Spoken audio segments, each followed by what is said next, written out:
Hi, everybody. Welcome to the RR Book Club. I think this is book club number 5, I believe. And James and I have bitten off a big one this time. Yeah. In many ways, I think this is the most challenging book we've read.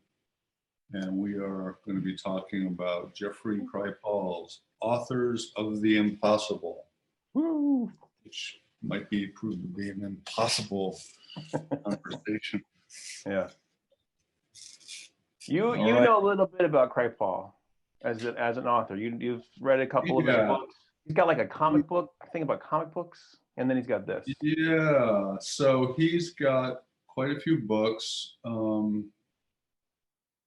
and he, I believe, studied religious studies at the University of Chicago. I think that's right. Okay.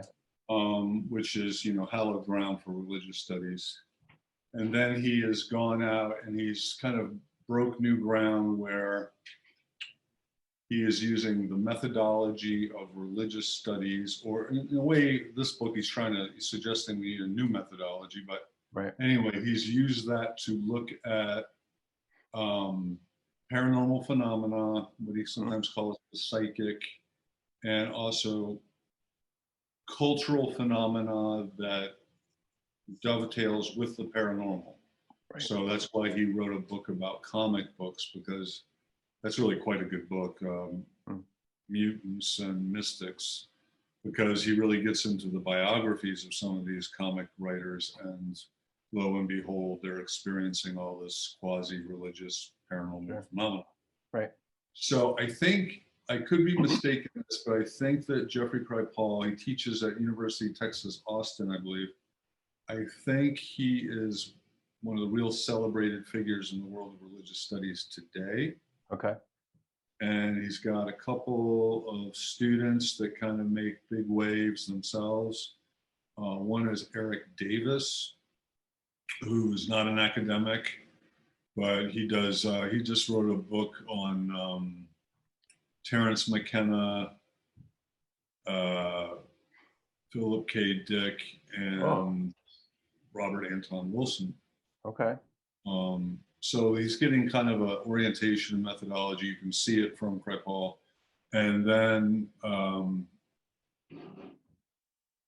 Diana Pasulka, she is an academic, and she's at the University of North Carolina, Chapel Hill, and wrote this very, very interesting book called American Cosmic, which is sort of looking at the UFO phenomena through a religious methodology. So that's very all right there. Yeah. But she also gets kind of like, she gets so close to the experience that it changed her in the course of writing the book. So it's academic, but kind of.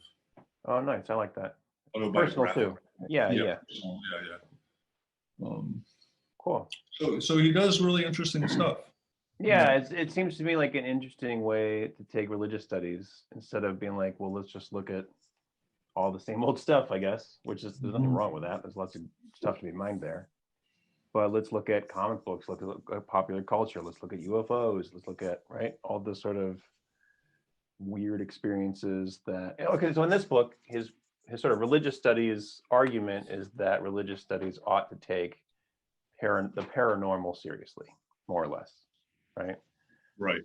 Put simply, ghosts, UFOs, fish falling from the sky, all these sorts of things ought to be considered religious phenomena.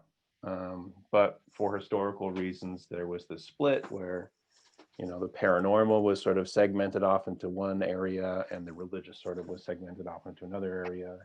And interestingly, like the mystic was segmented off again. There was some sort of split there, probably in response to like Darwin, etc.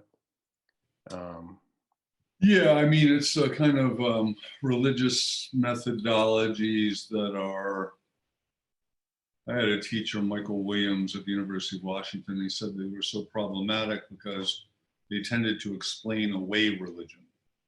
Right. So some of the cruder forms would be St. Paul was an epileptic or something.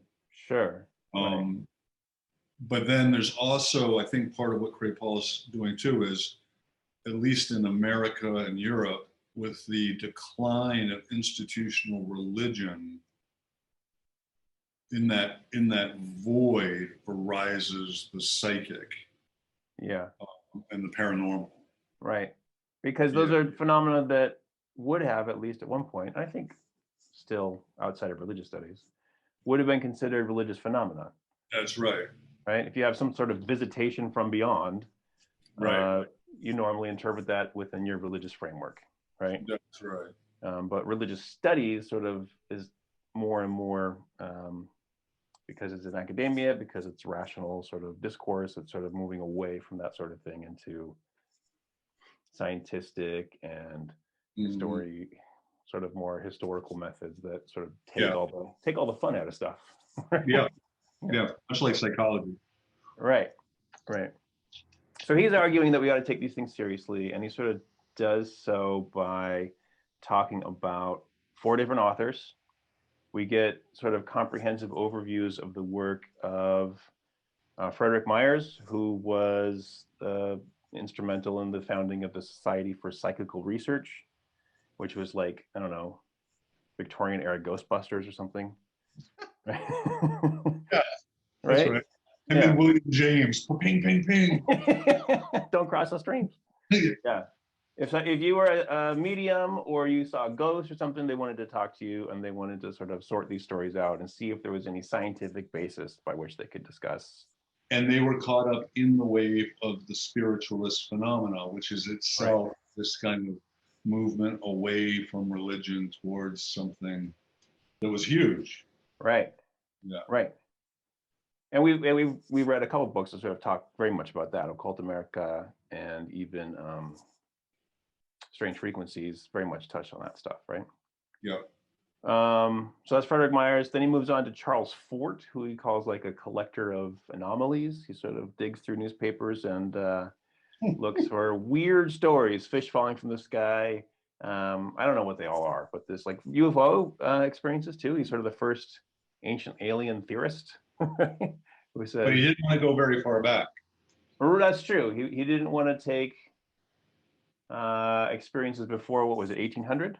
Yeah, something like that. Yeah, he had a date where it's like anything past. He's not going to study the Bible. He's not going to study ancient texts. He's going to look at newspapers, recent newspapers for him, and say this stuff is still happening and it doesn't fit into our understanding of the world, right?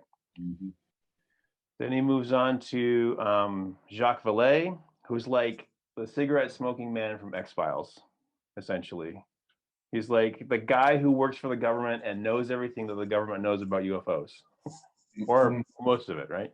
He worked for U.S. government, a French guy, worked for U.S. government, studying UFOs, worked one floor up from the remote viewing people. Yep, Stanford Research Institute. Yeah. A founder of the internet, ARPANET. Right. Very interesting. Quite a biography. Yeah.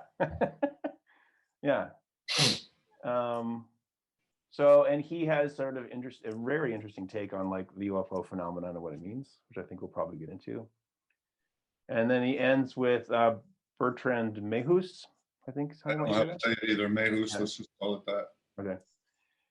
Who also is into the UFOs, but also into animal magnetism, and sort of has this sort of critique of culture and how it sort of moved away, sort of from magnetic phenomena into its current sort of way of thinking, right? Maybe you should break down magnetic phenomena. Oh, I'm gonna do my best, and then you're gonna tell me how I'm wrong. So there's Mesmer. Mesmer, yeah, thank you. The guy in France, Mesmer. He sort of figures out that there's this connection between all living things, and that can be manipulated between people. So this is sort of like the beginnings of hypnosis, although hypnosis is a step sort of towards science from mesmerism. Mesmer is like manipulating the animal magnetism, which is like this energy between people, in order to make people suggestible, but also to bring out sort of latent potentialities in their spirit, right? And there's some interesting stories in here of like someone going under hypnosis or into a magnetic state, and then exhibiting like clairvoyance or psychic powers in different ways. able to diagnose diseases, et cetera, et cetera. So that's kind of animal magnetism. Hypnosis is sort of like the technique without any of the problematic experiences. Just going to focus on, your symptoms and help you stop smoking, and sort of tames that sort of technique, and then it actually then becomes psychoanalysis in a way. Yeah. Right. Yeah, that's right. It shows how psychoanalysis, despite Freud's fear and protest to the contrary, they really did not avoid, what did Freud call it? The cesspool of occultism or something. Right. They really haven't avoided it. Right. All right, so how do you want to proceed? Should we break each of these guys down a little bit, or? I think we should, because I think that's where the fun stories are, right? Yeah. But I kind of want to talk about his big thesis about what an author of the impossible is. Hard to get your head around that. Yeah, and then I kind of want to complain about it a little bit. That's fine. Please. Right. So I got bless you. So his big thesis is like, we want religious studies to kind of take these experiences seriously, but in a broader way, we want sort of everybody to be able to understand these things in a different way. We need a worldview that's not religious, that's not science, but is some third category beyond both. Maybe incorporates both, but is kind of beyond both. And what that is, we'll probably pick apart as we talk. But the way we get there, or one of the ways we get there, is through authors of the impossible. People who write about, he says this about authors of the impossible. There's like three ways that you're an author of the impossible. One is that you write about weird stuff. You write about ghosts, you write about UFOs, you write about angelic visitations, you write about the little people, you write whatever it is. Second is that he says this, these are authors who make these impossible things possible through their writing practices, which is a statement I got very excited about, but he didn't mean what I thought he meant. I think what he means is by writing about weird stuff in ways that seem rational and logical, you sort of shift people's perspective on the world, and they become more open to the reality of weird things. Mm-hmm. So if I'm very strict and rational and anything weird, I just sort of ignore or suppress. I read maybe Frederick Meyer, who's taking a very scientific view of like the appearances of ghosts, and maybe I'm a little bit more open to this idea, and those things become a little bit more possible than they were. Or at its most successful, I become a believer, and now they're possible for me, right?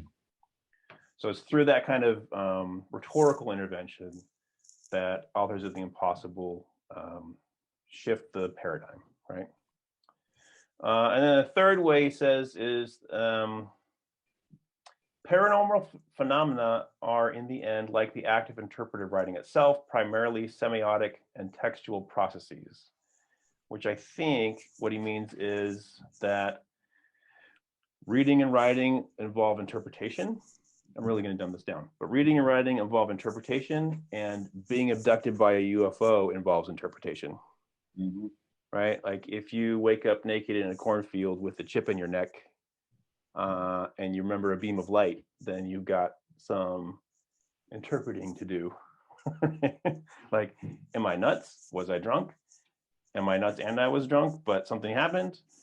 Is this real? Like, you have to sort of do a lot of processing to interpret what that was. And even external observers have a bunch of interpreting to do, because you got this weird, crazy naked guy, but you also have like air traffic radar that says something was there, and you've got a weird metal in this guy's neck.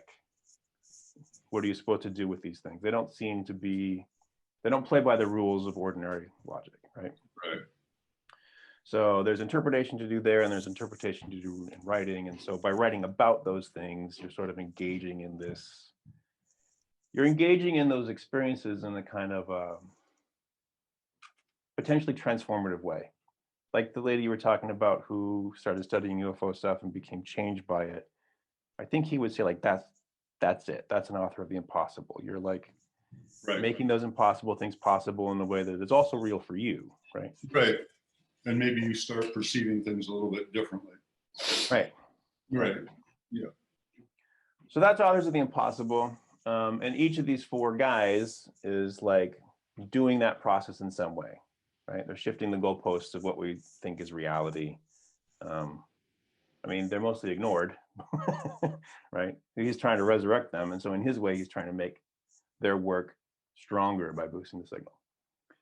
The piece that bummed me out was that, he says, make these impossible things possible through their writing practices. And writing practices like signals really strongly to me as like writing processes. Like, what do you actually do when you sit down to write? He talks about kinds of interpretation or kinds of analysis, but I'm in a PhD program. I'm studying recovery writing and writing in general. I'm very interested in what happens to people when they write, right? Like when people sit down to write 4-step inventory, or when they sit down to write a letter that's really important to them. Like, what kinds of things does that act of writing do to them, and how is it transformative for them? And in my research, I have come across paranormal phenomena in people's writing practices. So people will sit and they'll have like what would be called an automatic writing experience, where the hand moves really quickly. And then when they read what they've written, it's sort of shocking or surprising. It's true. It's helpful in ways they couldn't have predicted, right? So that I sort of thought he was going there when I first read that. I thought he was like, oh, this is my stuff, right? Which is, when you write, you can actually sort of invoke these kinds of experiences, or some people can tap into that somehow, right? In the act of writing. And he does. There are a few mentions of that sprinkled throughout. He mentions Philip K. Dick gets shot by a laser beam from an extra natural intelligence and scrambles his brain, and he suddenly, the only comment is like, it changed his writing practice.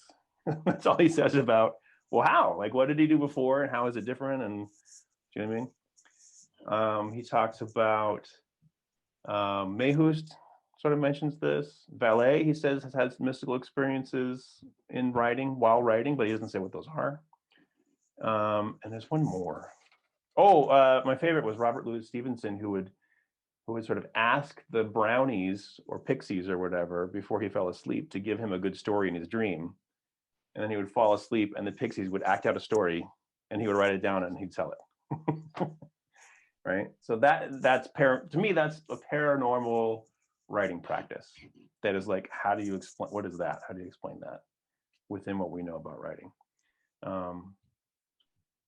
And I kind of like, if we ever do get to talk to him, I would kind of like to push him on those experiences. Like, well, I think you're right on his edge with that, because right. If you do read Mutants and Mystics, he uses, I think, Philip K. Dick. There's a bunch of examples, but they're examples of, after Dick experienced Valis on 2374. Yeah. In his writing, he started noticing that people and things started appearing in his life that he had written about decades before. There's a famous story about Alan Moore, who'd done the comic book Constantine, and Alan Moore swears that he was in a pub and Constantine came up to him and said hello and seemed to beckon him to follow him out of the pub. Wow. And Moore said he was so freaked out he didn't follow him. And then there's another one that jumps out. Oh yeah, the guy, Planet of the Apes apparently was a comic book before it was a movie. Okay, wow. And the author had done a comic where there was a panel of a hooded figure breaking into someone's house and hurting them. And one day, years later, that author heard a noise, went downstairs, and there was a hooded figure in his house that shot him. Jeez. So Kripal does kind of, yeah. But it always seems, that stuff anyway, seems to have this weird, like, precognitive, but like you were writing the future into existence, Right. which Right. is Or there's certainly a correspondence between what later happens and what I wrote back here. right. It could have caused that in some weird way or Or anticipated it. you're precognitive Yeah. anticipating it, but definitely not normal space and time. Right. Right. And in creative acts, right, within this sort of imaginative space of writing or whatever. Yeah. This inventive space where you're trying to make something or figure something out. It sort of is very close to that kind of experience for some people, at least. So I like that. And this book is like not quite there, but it sounds like maybe his previous one was more there. Here he's sort of more pushing for this, like, because they wrote these books and because they thought in the ways that they did, it helps us move the window of what we're willing to believe. And I think that's where he's going. Certainly moves the window for the authors themselves. Right. Maybe those authors anyway are all about moving the window. Right. Cool. Yeah. So maybe we should pick them apart a little bit. The four different guys. Sure. Well, Frederick Myers, as we said, was what was it? The Institute of Psychical Research. Yeah. Society of Psychical Research Institute. I think. Oh yeah. SPR, Society for Psychical Research. Yeah. And what a lot of our 12-steppers should know is that William James was indeed a colleague of his, and William James apparently was involved with this organization to some degree for the last 30 years of his life. So it was not a passing interest. It was right. And I do think maybe we should just give a little shout out to James here, because he's not looking for resolution in his thinking, James. So he's very Fordian in that sense. He wants to be as wide. And I think this is the impossible gesture. He wants to be as wide open to ambiguity and right. breadth of experience and contradiction and so on. So in that way, I think Kripal is very much a Jamesian. But what really jumped out at you about Mr. Myers? So, well, it's interesting that the whole group was involved in the scientific study of this kind of phenomenon. Kripal talks about this as psychical rather than paranormal. He makes a distinction of, like, when you're doing psychical research, you're trying to take the super weird phenomenon and put them into a scientific register, he calls it. Like, talk about it scientifically and study it scientifically. Yeah. Paranormal then is a step beyond that, which we'll get to in a minute with the next author. But I liked that kind of thinking. It makes it very practical. Like, let's go study ghosts. We'll be skeptical of them and see what they are. He invents the term telekinesis, which is his sort of explanation for a lot of these phenomena, which is interesting. Like, there's a bunch of stories in here of waking up and seeing your brother doing something, and then in the morning you get a telegram that says your brother's dead, right? And he died. I don't know. He got wet clothes on when you see him, and then turns out he was drowning, or he's singing a song and it turns out, I don't know, he was singing a song when he died or whatever. Yeah. And Myers doesn't explain that through, like, well, the ghost went and visited him. He sort of says that there's, at a subconscious level, we're all connected in ways that we can't really access. And in these traumatic moments, that can be kind of ruptured and you can have this connection. And that's telekinesis, right? That's fascinating. It's kind of Jungian. Yeah, right. Yeah. Right. We only have one collective unconscious that we're all tapped into. Right. Right. Yeah. Then my favorite. You got something? Go ahead. No, you go ahead. I just going to go to my favorite story out of this, which was about Lenora Piper. Right. Which you've talked about before, is like the one medium that was never debunked. and has some really impressive track record. Although there's some pretty funny details about her in here, which is that like when she first starts talking, she starts talking as like a quote Indian girl named Chlorine, and then as Sir Walter Scott, who says that there's monkeys on the sun. So she's got like these totally wild, weird things, which are not debunkable, by the way. You can't like say not yet anyway. Yeah. And then, but then she like manifests this spirit of a local guy who died a couple weeks ago, who promised to come back and make trouble if he did die, and there was an afterlife. And then they introduce 150 people to, I'm sure over like many sessions, but introduce 150 people to her as this guy. And she responded to and acknowledged only the 30 who that guy actually knew. Right? Which is like, okay, monkeys on the sun, but then that. Yeah. Is like really weird and shocking and impressive, right? It is, and it introduces that element that's going to play big in here, which is the absurd. Yeah, right. This phenomena always seems to be accompanied with patented absurdities that really challenge you even to take the more credible things seriously, because of the absurdity seems to discredit it. Yeah. Oh, that's actually, what does he say about that in the beginning? He says, the paranormal phenomenon speak across a gap between the conscious, socialized ego and an unconscious or superconscious field, whatever that means. This gap demands interpretation and makes any attempt to interpret such events literally look foolish and silly. Yeah. So like there's a thing you experienced, and there's your whole worldview, and they don't fucking go together at all. No. But you have to interpret it. And because you have to, and because there's a huge gap, you look like an idiot. Yeah. Right?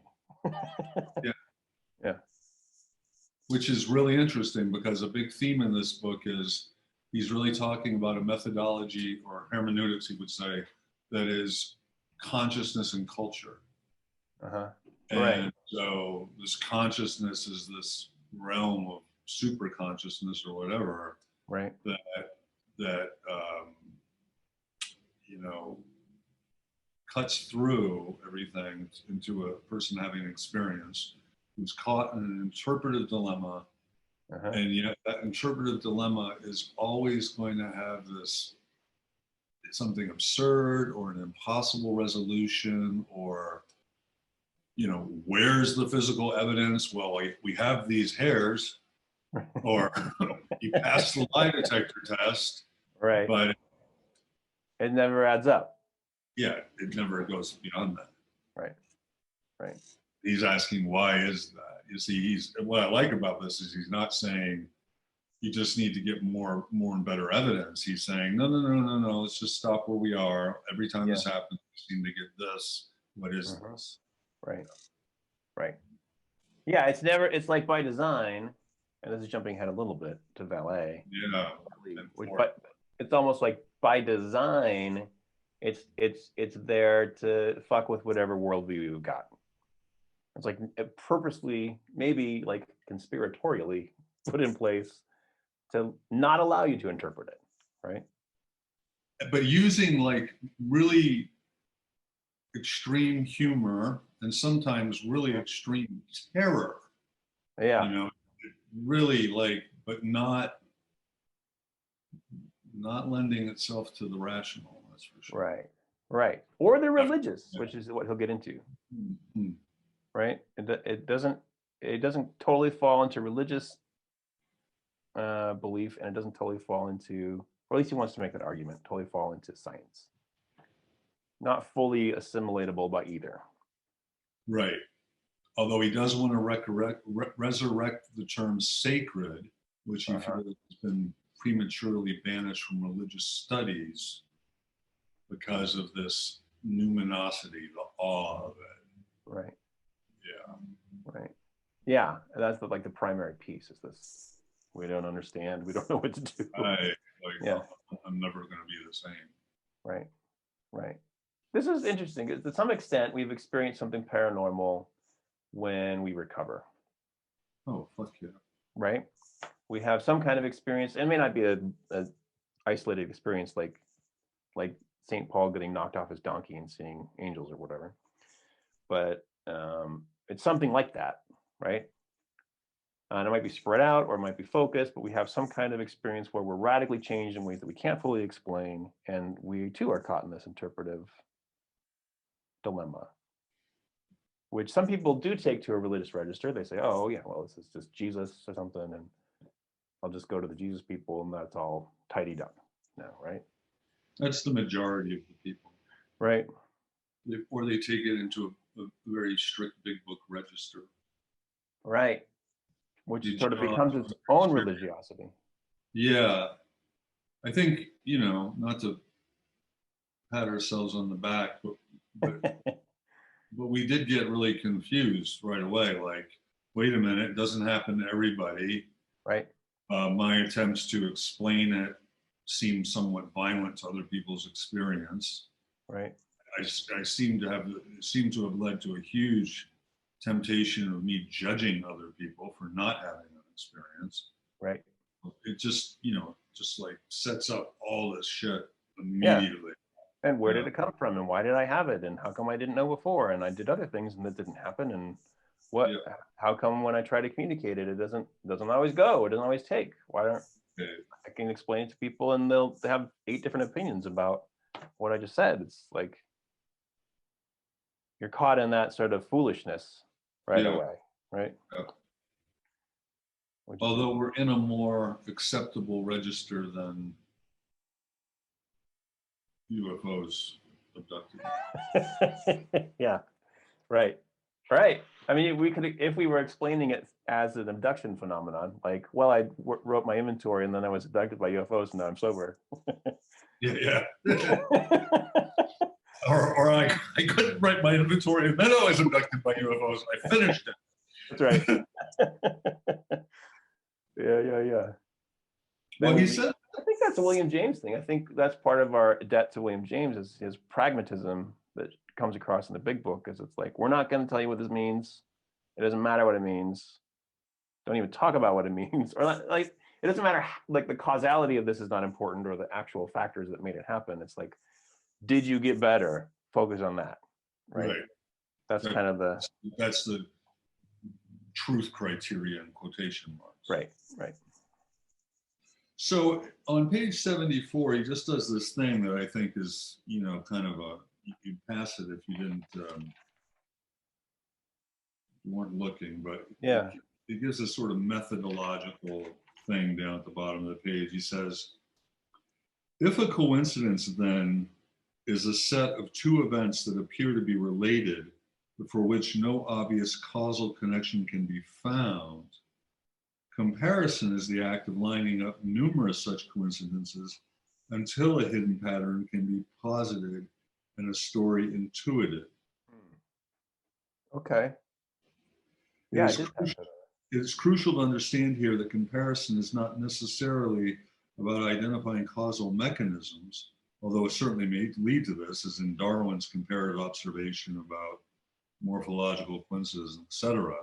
What comparison is always about, though, is identifying meaningful connections between apparently separate events or things, that is, between seeming coincidences. Mm-hmm.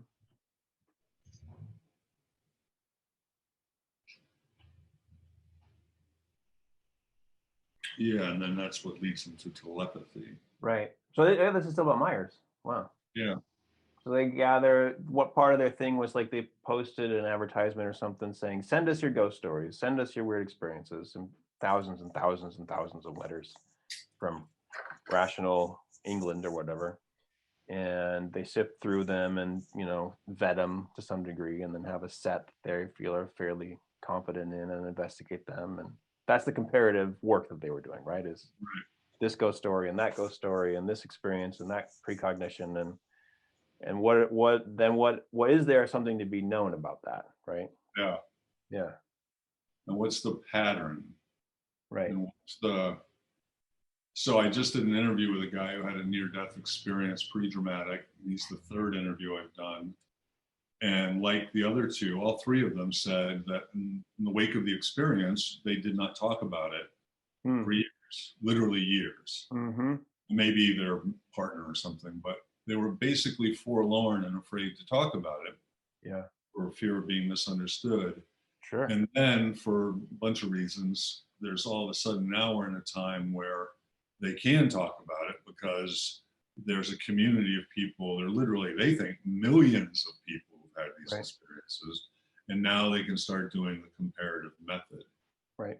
Of course, the comparative method to me is always so interesting because you're looking for red threads of similarity, but it's the differences that are often really telling. Right. Yeah, if you're too right, you could definitely say, oh, all this data lines up, so I'm ignoring everything else. Right. You're really missing out on the whole thing, right? Yeah. But it brings it into the realm where it's reasonable now, right? Right. I've got 47,000 testimonies that all say X. More communicable. Yeah. Right. Sure. Then, oh, well, it seems like X might be true. Yeah. All the people that came back were wish they hadn't. Right. Were sad for a while. Right. That seems to be one. Right. And some people go to hell and other people see Jesus and other people don't see anything at all. Or any kind of recognizable being at all. And, what is all that? Yeah. There's also a lot of like viewing your body from the outside. Viewing your body, going on trips through time and space. Yeah. Yeah. I think we'll be looking at some more of that down the road. Do you want to move on to? Yeah, Frederick. I mean, that's a good transition to Charles Fort, who's all about the comparative method. Yeah. Collecting weird stories from newspapers and then saying, well, here in Arizona, there's a story about rocks that move by themselves. And then over here in Papua New Guinea, there's a story about rocks that move by themselves. I'm making those places up, but he had some kind of story like that. And like collecting as many stories as he can in that sort of category, and then not really for the purpose of deciding what they are, but for sort of sticking his finger in the face of everybody else saying, see? Oh, yeah. Reality isn't what you thought. And he's such an eccentric character. So he's this guy who's, by all accounts, doesn't take very good care of himself. Right. He was not financially well-to-do until he got a couple small inheritances. He literally would spend his days in the libraries looking for this stuff, both in newspapers and in journals. He's taking the journalistic approach to being an author of the impossible. Yeah. There's also the first-person testimony approach. There's also the science fiction approach. So he's your journalist. So he's taking all this stuff. But he is willing, like James, he's willing to come to some tentative conclusions. And the thing that I thought really interesting was his notion of the three dominants. Yeah, right. The sort of theory of history that he has. Yeah, so he has the dominant of religion, which he's pretty, overall, I would say he's fairly negative about it. Does not like religion. No. Safe to say. He grew up with a fairly abusive father, who I think was also very religious and instilled this harsh religiosity in the Fort children. And that must have left a bad taste in Charles's mouth. It did. And so he really thinks that it's about social control, moralism. Right. In its extreme forms, it leads to killing witches and the Inquisition and brutality. Right. And he would say we're lucky to be past it. And then the second dominant is the dominant of science. Well, and he would say, I suppose he would say that's still the present dominant. Right. And he's a little more charitable about it. Although he does talk about a scientific priestcraft. that's not so different than the religion in that it keeps saying, thou shalt not. And what he means is, thou shalt not think this way, Right. or seriously entertain this phenomena. Right. And so he's also seeing that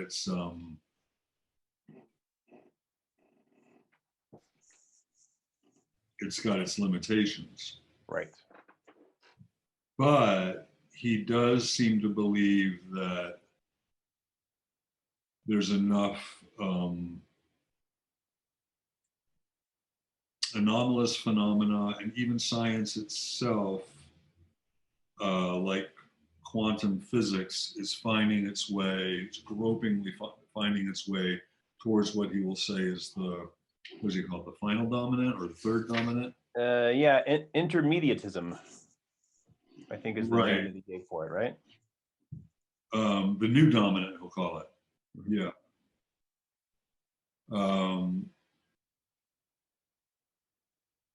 Let's see, what would he say about this? It's a little fuzzy what intermediatism would be, because it's sort of like, well, it's not religion and it's not science, and it's sort of just this, I guess, a radical openness to whatever phenomena present themselves.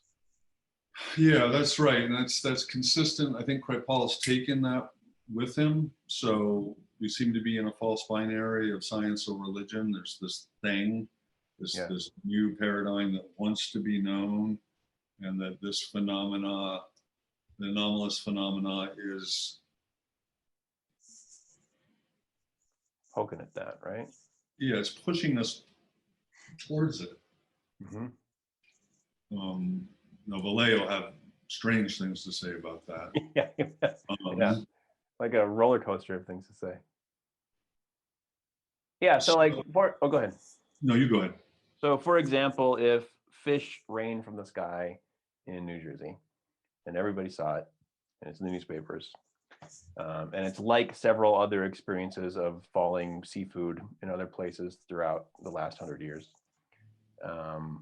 the religious dominant would say, well, I mean, from his perspective, I think the religious dominant is basically Christianity. But so it would say, well, that is an act of God, it's a miracle, or it would say that's the work of the devil and witches, right? It was sort of, instead of this binary idea, things fall into one camp or the other, that is specific to Christianity, but it's sort of like within the worldview that we have to interpret it that way, right? Science would say, well, either at its most generous would say we don't have any explanation for that, and so we can't, but eventually we'll be able to explain it through physical terms. But more likely it would apply the tools that it already has to say everybody's crazy, or there's this sort of mass hysteria, or someone is lying, or etc., right? And sort of minimize or deny, or it's a sort of collective daydream or something that people can have. It's like going to go psychological, or it's going to go into denial and skepticism. Yeah. Or it's going to sort of say, well, maybe there was like a tidal wave and a bunch of fish washed ashore and people made up this thing out of that. Right? There was some weather meteorological phenomenon. Right. Here's an explainable thing, and here's people being people, and we're going to mix those things together and push it away. And intermediatism or indeterminatism, I'm not sure which one it is like, this doesn't fit into any known categories. This is a total anomaly, and we have to treat it as such, right? The philosophy of the hyphen, he says. Yeah. Oh, right. He has a bunch of terms that are like life hyphen death, and I don't know, money hyphen broker. I don't remember what they all are, but there's a bunch of like binary ideas that he sort of smushes into unities, right? Yeah, and so he's also saying he does seem to have this sense that there's, what does he call that, Sargasso or something? There's this realm that's just, I don't know if he speaks in terms of dimensionality, but there's this this other realm that interfaces with ours. Mm-hmm. And sometimes it breaks through, and there are other people, he would say, that develop something like wild talents. Oh, that's right. He's got a whole book of that name, right? So they are somehow people that are, because of their relationship to this other side, they have these talents that are actually, they affect things here. Right. And so he does have this, he goes, 132, he says, there is a fortune teller in every womb. Fort called these evolving magical powers gifted in the womb wild talents, by which he meant something that comes and goes and is under no control, but that may be caught and trained. Right.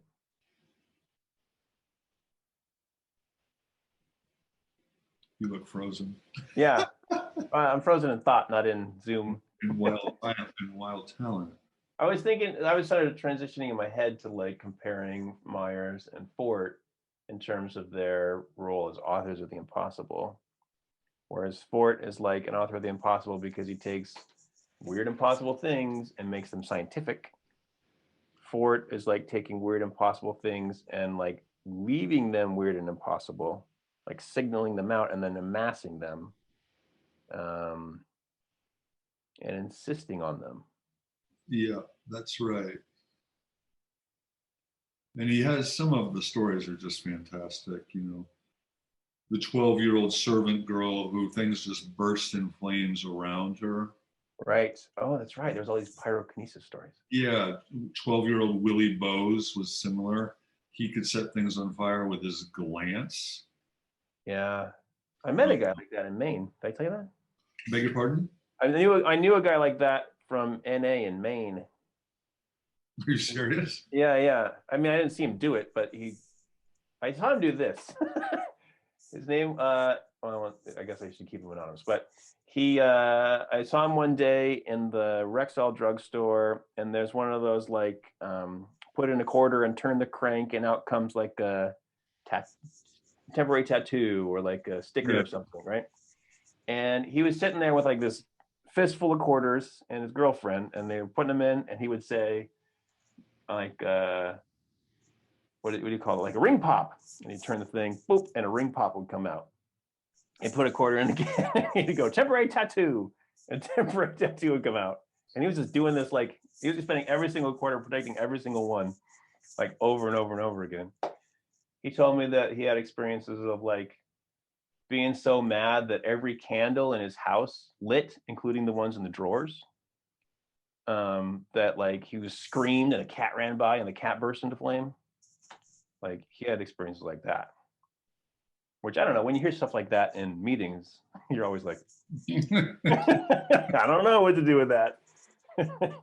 But I witnessed his like weird, uncanny ability to predict novelty items from a vending machine.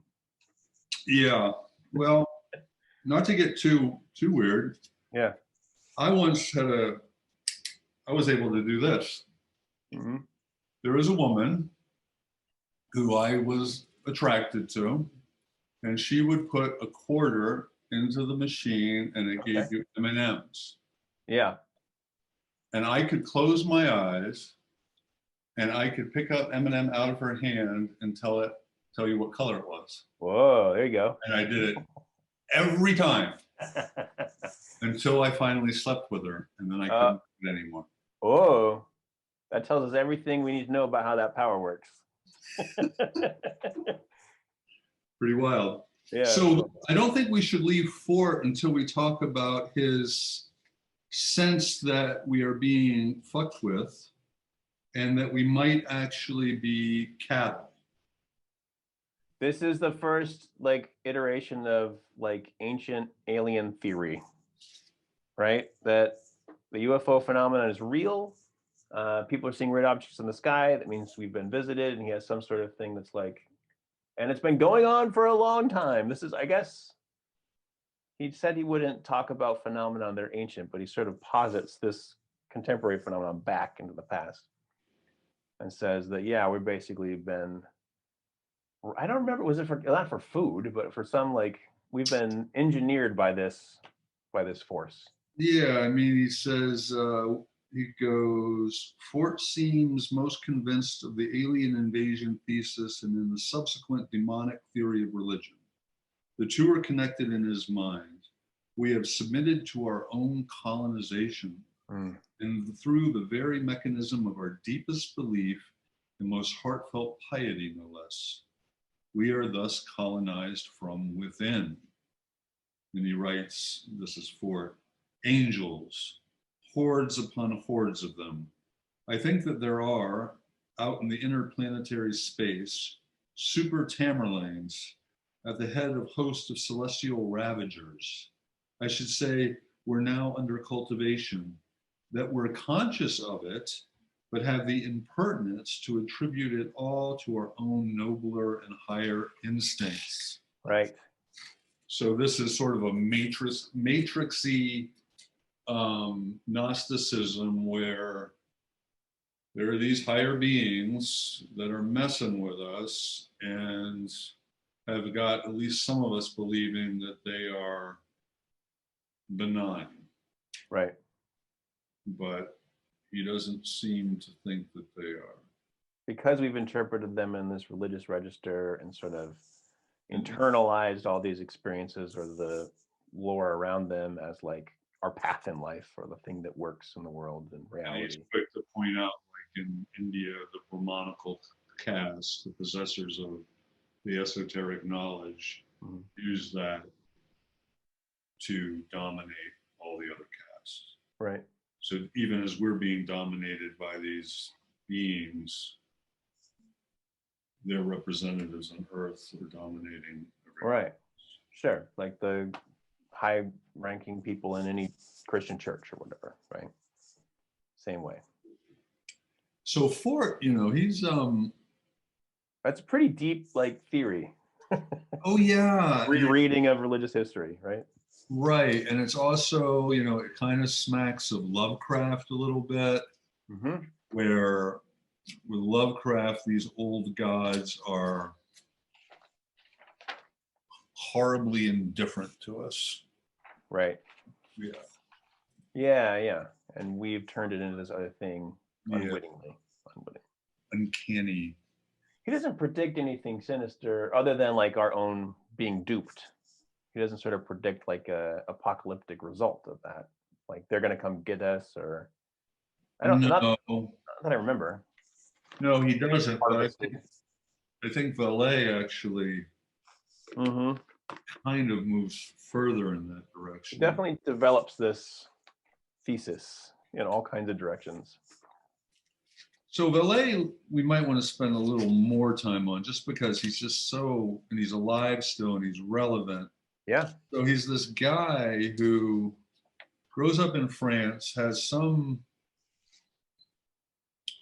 encounter with the UFO, like he saw something as a kid or something. What does he study? Astronomy or astrophysics? It's some kind of physics degree, yeah. And then he has this insight that the real place to be is the United States, that this is where innovation, creativity is going to happen. And so he comes over here and he finds himself, he gets involved with these, he gets a PhD. I'm not sure, I can't even remember what that's in, but he's interested in UFOs since childhood. And he reads this guy, Aimé Michel's book, Mystérieux Objets Célestes, in the summer of 1958, starts a correspondence with the guy, comes to America, and he gets a PhD in Chicago at Northwestern in computer science, which was probably, cutting edge. And he meets J. Allen Hynek, who, interesting character in his own right, who's one of the first UFO researchers to have connections to the government. Hynek also, interesting enough, was an anthroposophist. And then he becomes involved in the creation of ARPANET, which will be the precursor of the internet. Right. Stanford Research Institute, which was looking at government program, looking at these paranormal abilities with an attempt to, I guess, weaponize them or use them Right. for intelligence. And I think one of the things that Kripal would say, and certainly his student, what's her name, Basulka, that when you're talking about remote viewing, you're talking about something like telepathy or precognition. Right. That these faculties at Stanford Research Institute were studying were faculties exhibited by mystics, different telekinesis, bilocation. Yeah. And some interesting results reported in this book about that, like people who could see the Russian submarine in a particular bunker, and the government being like, or the people running the program being like, that's not possible. They don't have such a submarine and it's not near water, blah, blah, blah. And then 6 months later, lo and behold, there's a secret submarine installation. Yeah. And yeah, no, there's a lot of this. And it makes this interesting quote statement here somewhere that he kind of walks away from a bunch of his government contracts or jobs because I don't know, he was embarrassed of it, or they weren't serious enough, or their motivations were wrong or something. It wasn't true research. Right. But then he makes the move where he starts taking seriously, much like John Mack would do later, the accounts of people that actually have encounters with these beings.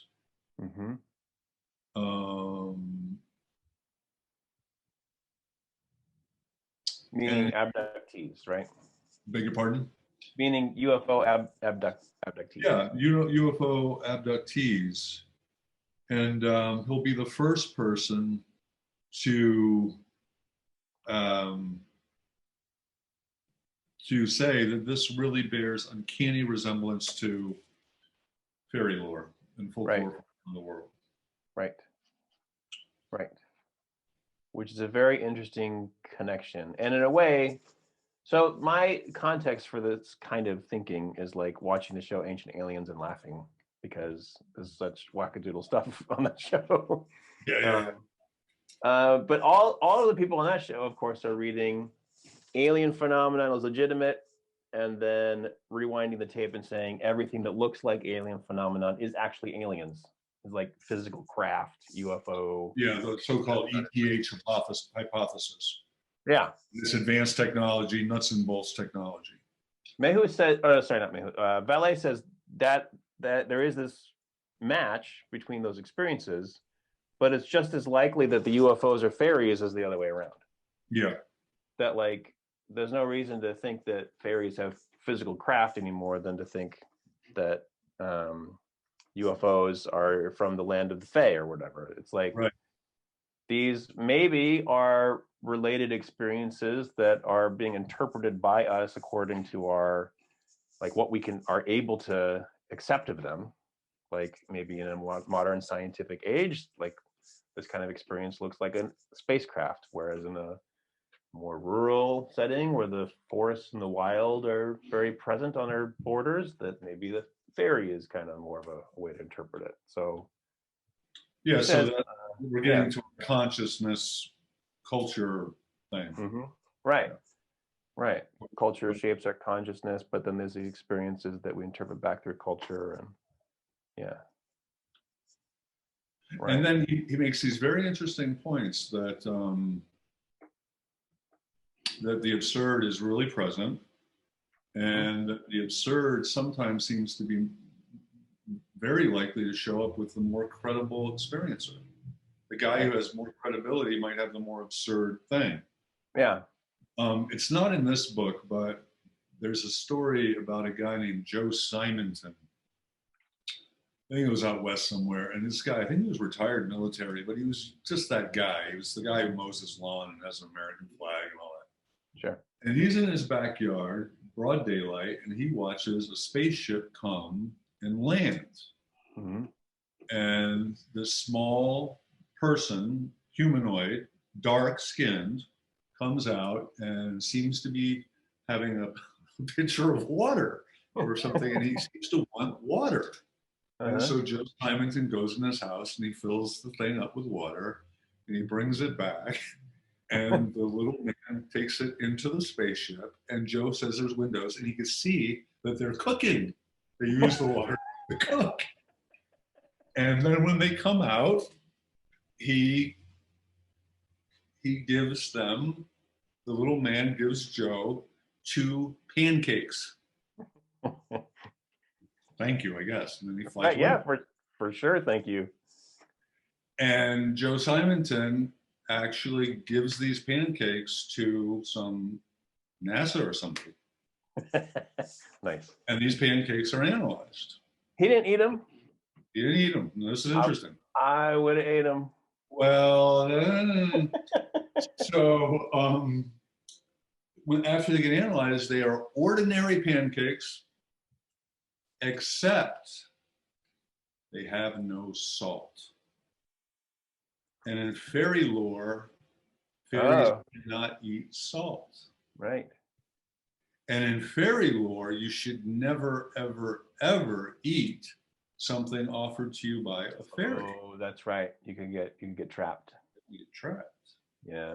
So now here's an experience where fairies and UFOs are, and I don't think Joe Simonton knew fairy lore.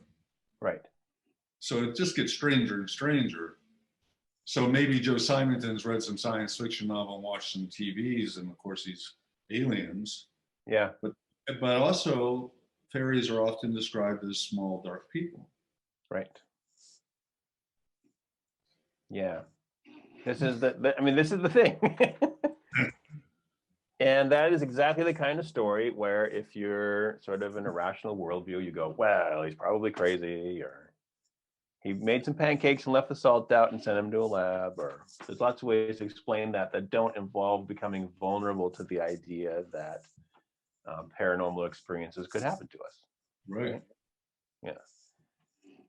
But I do think there's a level of vulnerability to this, where if you're gonna adopt this frame of mind that Ballet and Kripal and Fort suggest, you are subjecting yourself to, yeah, there might be monkeys on the sun, but here's this lady who can do everything, or I'm going to be the guy with pancakes and I'm going to live and die by that, right?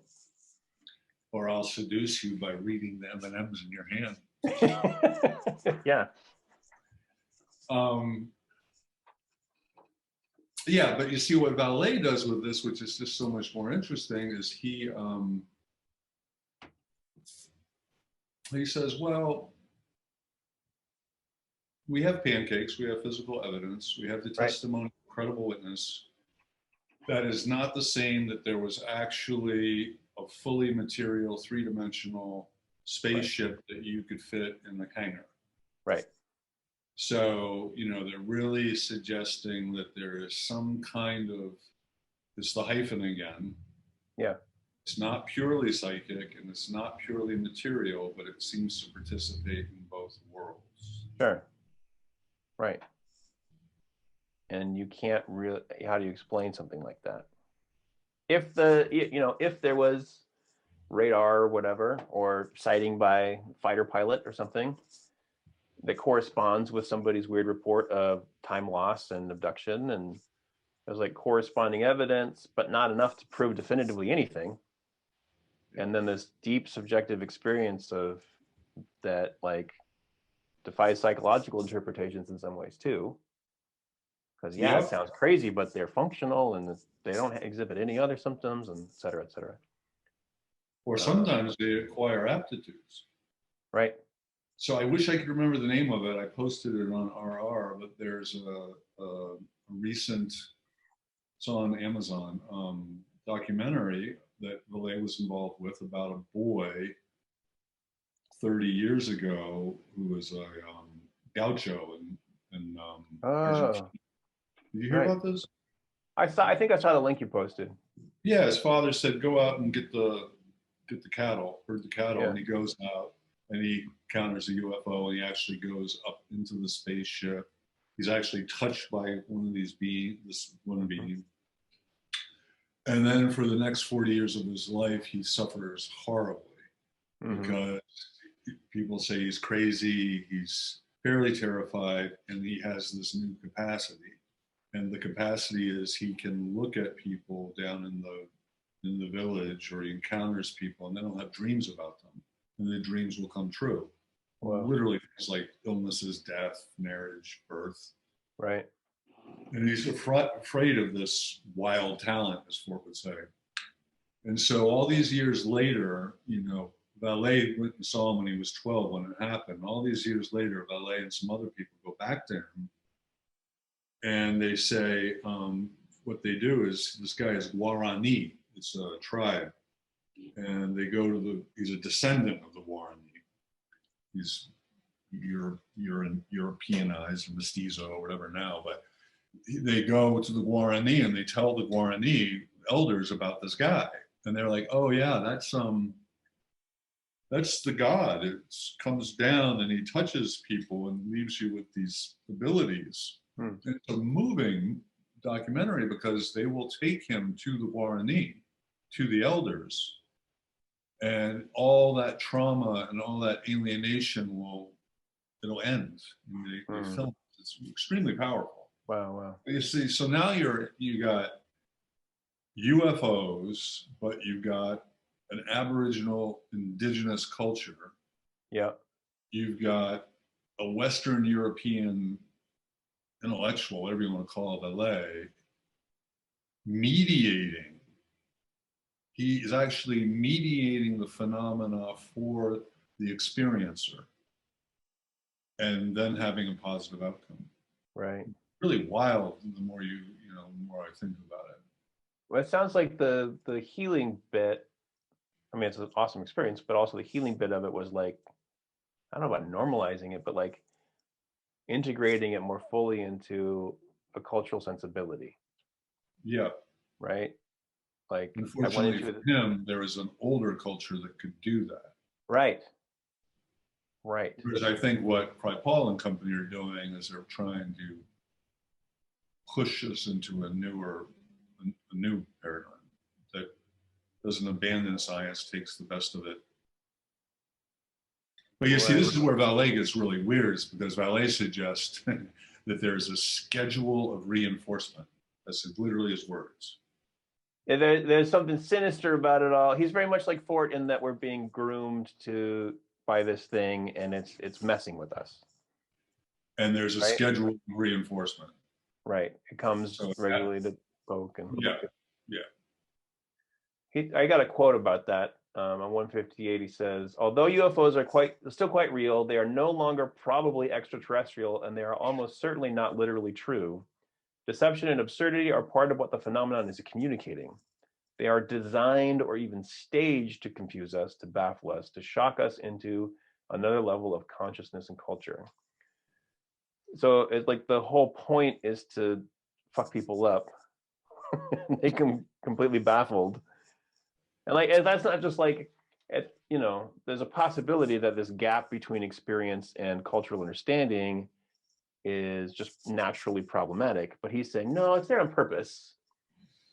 It's coming to you as like pancakes from a flying saucer, or a guy who touches you and fucks with your dreams, because they want you to suffer and they want to twist the consciousness of the culture in these little surgical interventions, right? So he's attributing like an agent, not just an agency, but like a strategy to this. Yeah, it's definitely a strategy. That's where him and Ford are the same. Right. Though there's also this place where in one of his books, he seems to suggest, and I guess Valet would know, he seems to suggest that there are intelligence agencies or other players down here who have some sort of inside understanding of this, Right. want to also play with it for their own ends. Right. Which is so X-Files. It's so X-Files. It's very like, what are Um, they up to and what's real and why are they, is it aliens or are they just American spacecraft experimental stuff? Are they just trying to pretend that there's aliens? Like that whole loop. yeah, they are. Here's on 159. They are designed or even staged to Yeah. confuse us. Right. Right. And then later on 171, I think this is Kripal now. The absurdity of the extraterrestrial explanation, in other words, is a kind of intentional ruse or cloaking technique that allows the phenomenon to accomplish its real work, which is symbolic and mythological. Right. It's an interpretive phenomenon again. It's that sort of third sense of impossibility, author of impossibility, that's like trying to make large scale cultural interventions under the guise of alien invasion or under the guise of fairies or under the guise of whatever it happens to be at the time.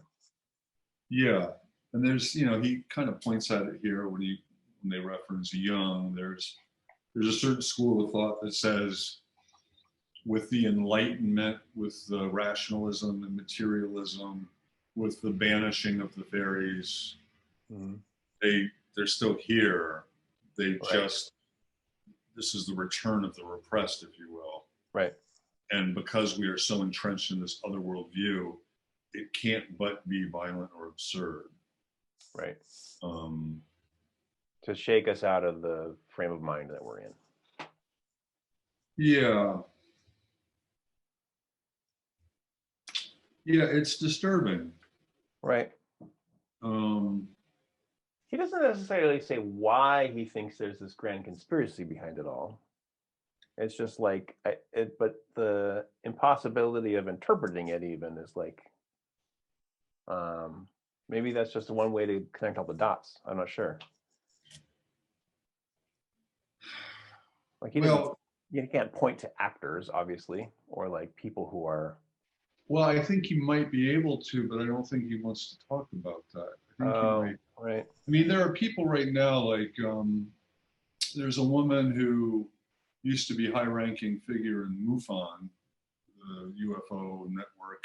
When you have an experience, you report it to these people. And she started looking at this thing called Skinwalker Ranch, where there's just a ton of this stuff happening. And it's not just UFOs, it's Bigfoot, it's all manner of things. Yeah. And what she starts doing is she starts unpacking who owns this ranch and who are the players involved and who are the people investigating it. And it's this guy, Robert Bigelow. And, lo and behold, he has all these sort of NASA / CIA credentials. And that, are they playing with advanced technology? Is this a strategy of manipulation? It's just a rabbit hole that, God, this is really hard to talk about because, like, one of Kripal actually has a critic, Jason Horsley, and Horsley says Kripal became the biographer of Aislinn, the human potential movement, where a lot of this thinking and phenomena, remote viewing and Russell talk and he says that their intelligence agencies were there and they were interested, and it's well documented. Tark even admits as much. And he says Kripal omits it. And Kripal has made a pretty pointed declaration that he will not go down that road. Mm-hmm. That for him, that is an illegitimate intellectual move or research move or something, Sure. Which is really strange when you think about it, no matter where you stand on these things, that the guy who's trying to be open to all the stuff would be closed to that one thing. government involvement or intentionality behind these expressions. Yeah, and yet we have all this evidence of cults. Here's one for you. Some of the biggest remote viewers were high-ranking Scientologists, Ingo Swann and whatnot. Mhm. So we do have these cults that are manipulating people that play with these occult faculties, wild talents or something. So there's just layers and layers in here. Right. Right. Yeah. So he definitely like admits that kind of thinking like through but Kripal in his defense admits the kind of conspiratorial thinking into this book in the summary of Valet, who is very much like something's behind this, and it's sinister. He does. But Valet seems to drop it, as does Kripal, which, that's fine. I get it. Right. Right. There's not like just like, can I prove that there was a UFO with pancakes? No. Can I prove that there's some sort of singular agency and coordinated effort behind all of these various phenomena? No, I can't prove that either, right? Well, but if you use the comparative method, you can stack, like you can have say, the corkboard. Robert Bigelow shows up here, and here. This man, Right. Russell Park, shows up here, and here. Right. And now you have the corkboard with the yarn, and you're like trying to explain to people. Which is fine. It's dangerous for you, but I like to live in a world. It's not, that part of it. I mean, it's all interesting, but it's not like you can go so far down that road that you're convinced that you understand things that I think are by nature, at least the argument in this book is by nature, they're not meant to be understood. Or at least they're not meant to be understood according to any capacity that we presently have. Right. So, right. The conspiracy becomes the replacement for indeterminism in a way. The conspiracy becomes... Or the conspiracy thinking. The indeterminism or determinism. It's like, I can figure this out by showing you who's really behind it. Right. The conspiracy theory becomes the more prosaic explanation, actually. Right. We can't explain it through science or religion, so we're going to explain it this way. That's right. I think. And in a way, it's kind of I guess this is maybe a segue. It's like a stopping concept in a way. It is a stopping concept. It's also, I don't know. I'm convinced that there's something now where that because all the certainties are thrown up for grabs, identity and economy and brick and mortar stores and whatever, what you thought was politically true or whatever, the past, is that now these rabbit holes are everywhere, and they're reality holes, and they're not really quite what they were 15 years ago, where it was some weird guy on his computer geeking out on websites. Now there's hundreds of thousands, if not millions, of people geeking on the same websites and acting in the world according to that. Sure. Storming the Capitol building and shit like that. Yeah. Right. So it's what's going on? Yeah. Let's move to Mehust, I think. Yeah. Right? So who's the guy who has the stopping concept, which maybe we should explain. But this guy is like, he sort of inspires Valet, but he comes last in the book. He's sort of a ufologist, but also is into animal magnetism, like we discussed before. Yep. And he also has a kind of theory of history, not that's quite the same as Fort's, but he says, when we discovered animal magnetism, that was like an important breakthrough that then culture turned its back on. And sort of, Domesticated it, if you will. yeah, domesticate it, rationalize it away, turned it from mesmerism to hypnosis to psychotherapy, and then develops a set of stop concepts, which and it must sound better in French, I'm not sure, but it's like concepts that explain the phenomenon well enough, and also sort of represent like rational breakthroughs in thought about how the world works.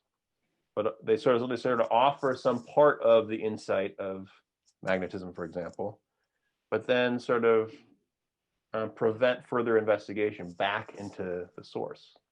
Right. So like, psychoanalysis served to do that to magnetism. Right. The idea of the subconscious now can explain all of these things. Well, you're just having a neurotic reaction that's a repressed material, and right. Right. And yet there are these cases where Freud was so attuned to what was going on with his clients, and it was so beyond the intellectual that, you know, you had to admit that telepathy was as good an explanation as anything else. Yeah, right. Something was being transferred between us through chords of what a Renaissance magician would call sympathy, correspondence. Right. Yeah. But those aren't the pieces of Freud, but they get the greater uptake into the rational culture. No. Right. No. It's the yeah, there's a subconscious and there's dreams, and we're comfortable with all that. And so now we can navigate weird experiences by sort of referencing this. Right. Yeah. And I don't remember other stop concepts like that from him, but that was kind of that's the gist of how they work. Right. It's like we want to close the hermeneutic loop of meaning or something. Yeah. In a way. Oh, there's this. Yeah. Go ahead. I'm sorry, I cut you off. In a way that's safe. Right. Yeah. There's also this piece to him that says, like, the act of describing something like the subconscious also constructs the subconscious. Right. And I think that's where we're getting close to the authors of The Impossible. Right. So on page 211, he writes, one is not able to envisage the UFO phenomena independently from our consciousness. What is more, there can be no question of eliminating that part which the human spirit adds to it. It is, on the contrary, an essential component of the phenomenon. So it's not merely that I'm interpreting the phenomena with the concepts I have at hand. There's more to that. That those concepts are contributing to a reality. Right. The thing that troubles me sometimes is I read this stuff and I feel like it's really Kantian, that, you know, there's the thing in itself out there that you can never fully know. Right. And all you have are these categories that you can know it through, and that's the most you can know.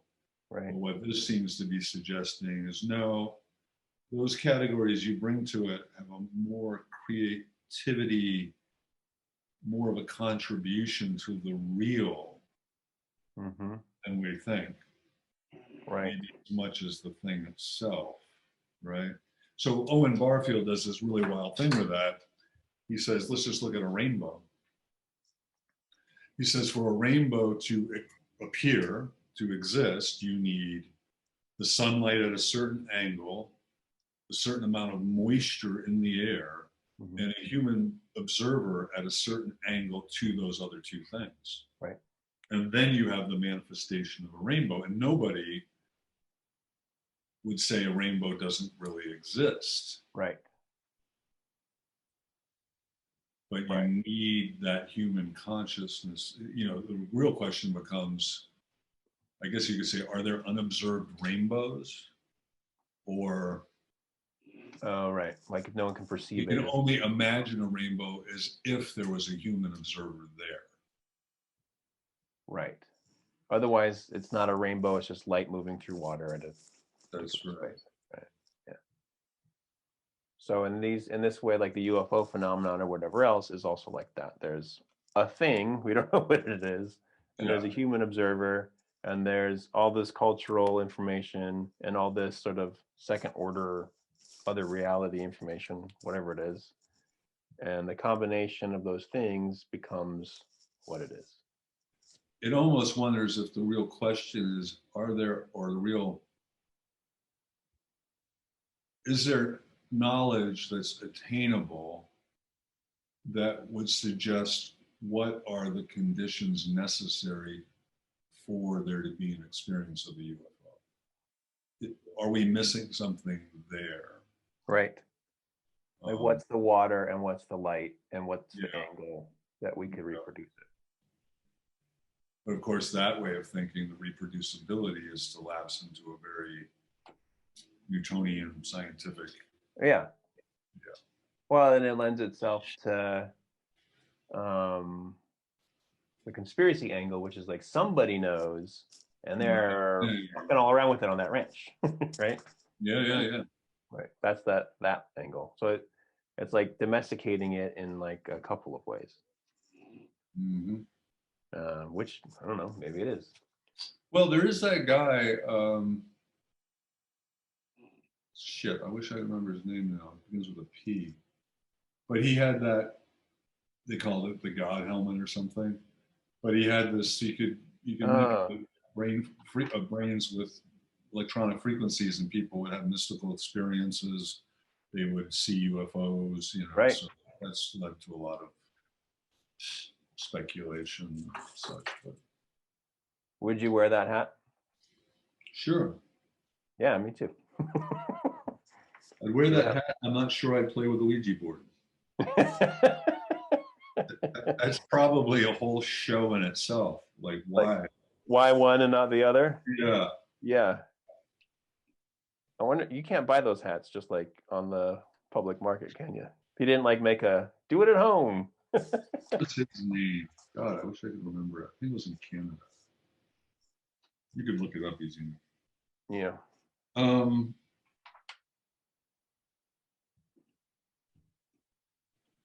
So yes. it's just like that, right? He's like magnetism. We stopped it with these concepts. We created weird blockages and interpretations, but actually at base, people have these weird powers that, if we didn't keep putting roadblocks in our way, we might be able to access.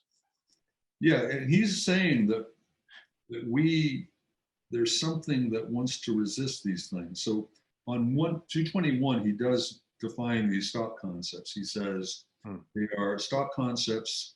Concept bourgeois are notions which no doubt possessing an incontestable heuristic power have at the same time the strategic function, that of limiting by tacit convention an obscure domain of experience, thus stopping the flight of thought into the unknown. They're there to stop. And Kripal goes on and says, psychoanalysis is a kind of cultural shock zone before a psychical challenge, especially convincing. Yeah, if you don't have religion to categorize things for you, if you're secularized and you don't have the church to say it was the Virgin Mary or it was angel whatever or it was the devil, then you need a secular source to kind of catch those experiences in a way that locates them and integrates them into culture, I guess, right? More generously, just like the guy you were talking about in the documentary. He gets his shake-up experience. He sort of gets dislocated by it, culturally dislocated. And then by weaving it back into something that makes sense in his culture, he becomes grounded and healed. And it feels like maybe these stop concepts are like popping up where religion used to be in order to do that same service. So I guess if you don't have the stock concept, what might happen? Just fall. Insanity? Right. Well, yeah, or a kind of just extreme dislocation that is going to be neurotic at least, right? Alienation, rejection by your peers. Right.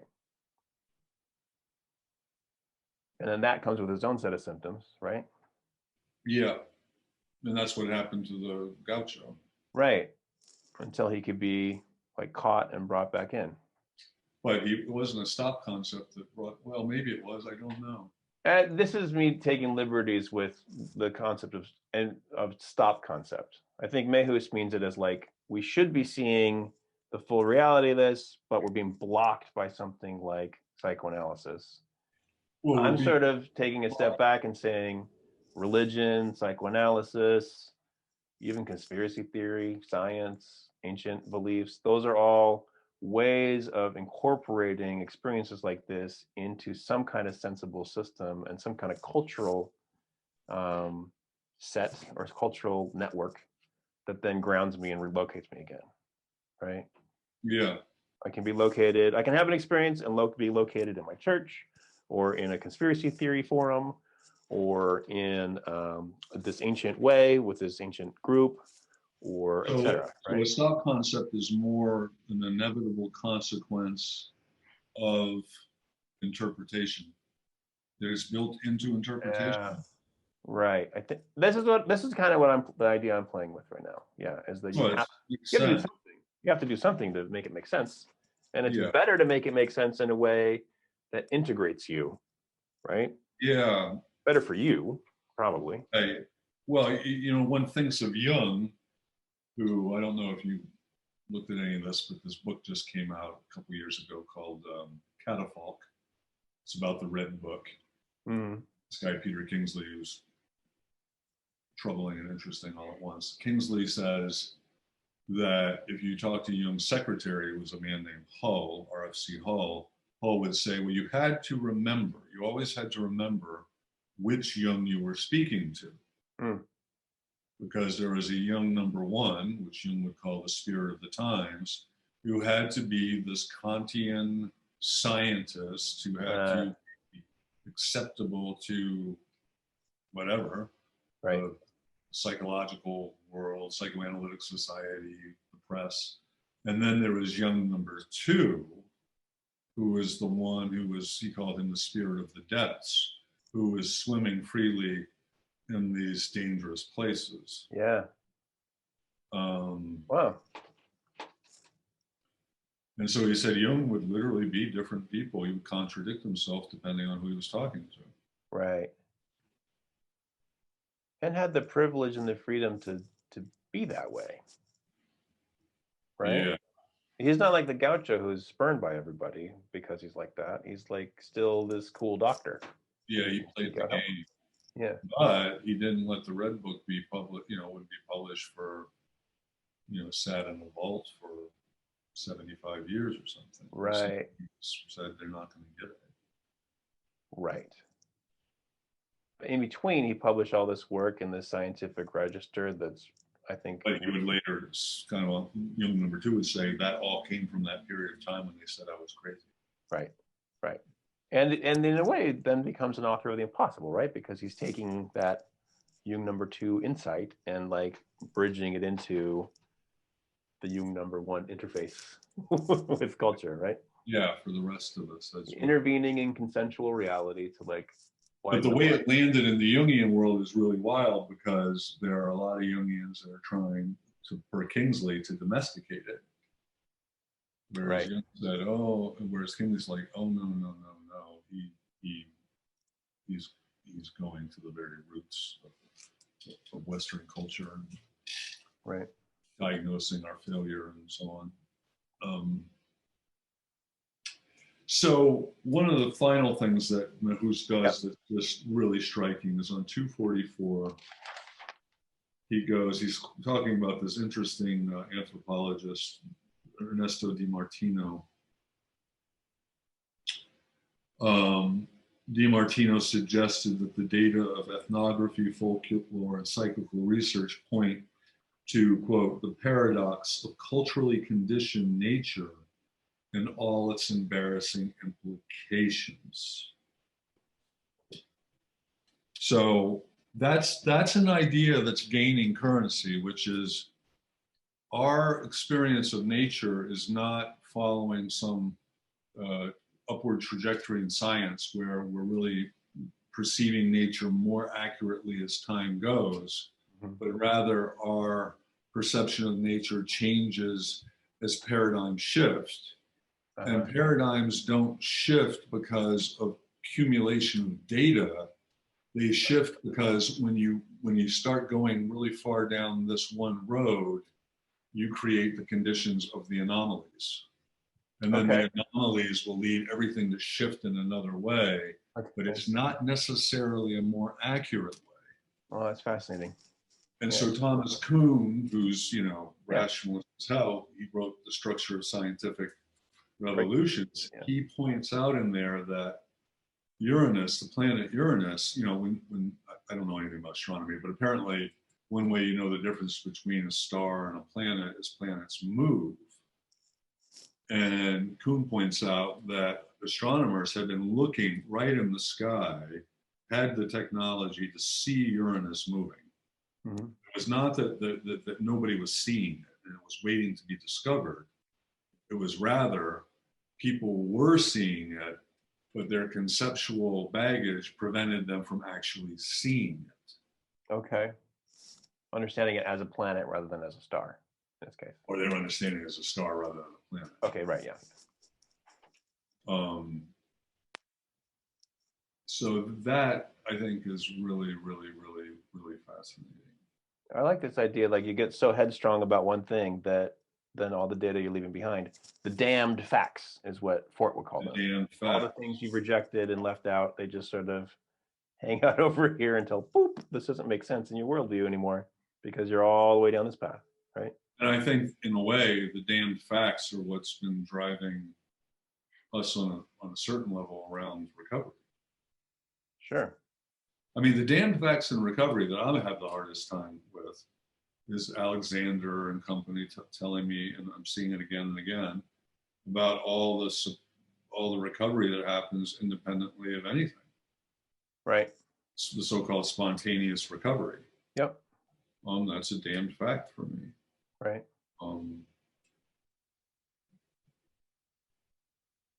But there are a lot of facts in my experience that don't work anymore, like disease or individual pathology or